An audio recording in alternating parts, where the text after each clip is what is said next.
Heidi, what's the latest ahead of this crossing? We understood that the unions will be briefing their members and the media, of course, at about 9:30. What's the latest? So, Braden, we don't think that the briefing will start at exactly 9:30, and this is because we've been informed by Numsa that SAA has asked to meet with the union leaders at 8:30. We're not sure if they're in that meeting yet, given the fact that some SAFTU and Numsa members are addressing members here outside Airways Park of SAA in Kempton Park. So we do understand that SAA has called on the unions to meet with them at 8:30, and I think this has got to do with the fact that due to talks happening till very late last night, SAA had put 6.5 on the table, and at the 11th hour they then decided to backtrack and withdraw that offer and say that they are going back to the 5.9. Initially the union said they will accept the 6.5, but when the airline decided to withdraw that offer, it of course frustrated and angered the unions even more, and this is when they decided to further intensify the strike. This is where you have SAFTU, the federation, coming through, bringing about 300 of their members, and the unions also speaking about the possibility of a secondary strike. They've indicated to SAA they've given a notice of that secondary strike, so it depends what comes out of that meeting with SAA and the unions that was set to start at about 8:30 this morning. Will SAA put the 6.5 back on the table, or will they stick to the 5.9? Big question is, why did they even backtrack in the first place? They initially said they're going to give 6.5, and then they went back to 5.9. So the union's angry about that. We're not sure if they're going to be briefing the media at 9:30 as initially stipulated, but we do know they are meeting with the airline now. Well, maybe those issues are being addressed in that meeting that we understand should have started at 8:30. Heidi, we can hear, of course, an official there addressing the workers who've gathered at that outside Airways Park. I wonder what that official is telling them. We had some applause going on there. But Heidi, if there's confusion around how much is now on the table, I don't think it's going to be helpful, because yesterday we saw the headlines, this morning as well, overnight, Pravin Gordhan, the Minister of Public Enterprises, saying there's no more money to move from the 5.9%. Now, one wonders where that 6.5% will come from an airline that said each day the strike is going on, they are losing plus minus 52 million rand every day.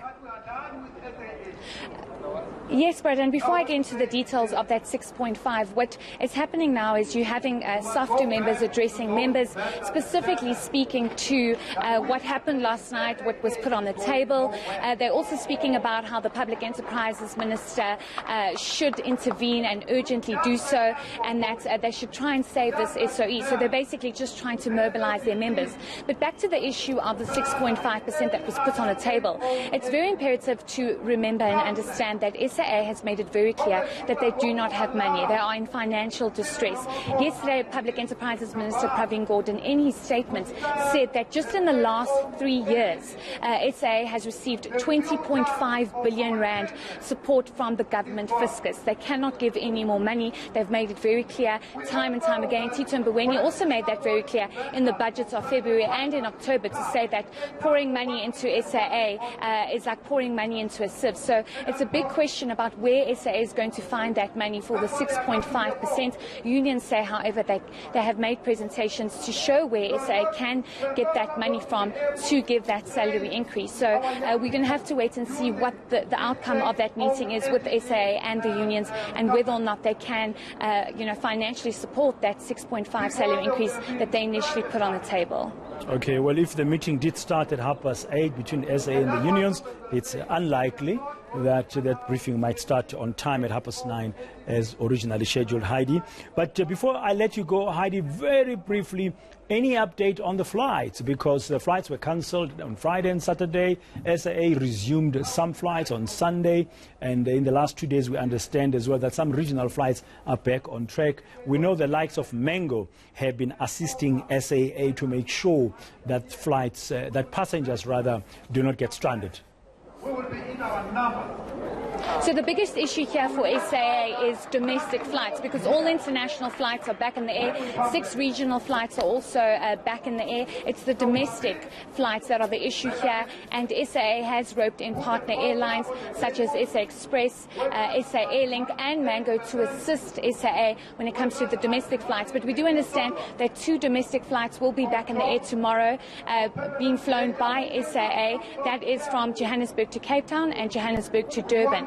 So they are trying to find other ways and other plans to get those aircraft back in the air. And that has also got to do with the fact that many workers have opted to stop striking and go back to work, even though the union's saying that's not true.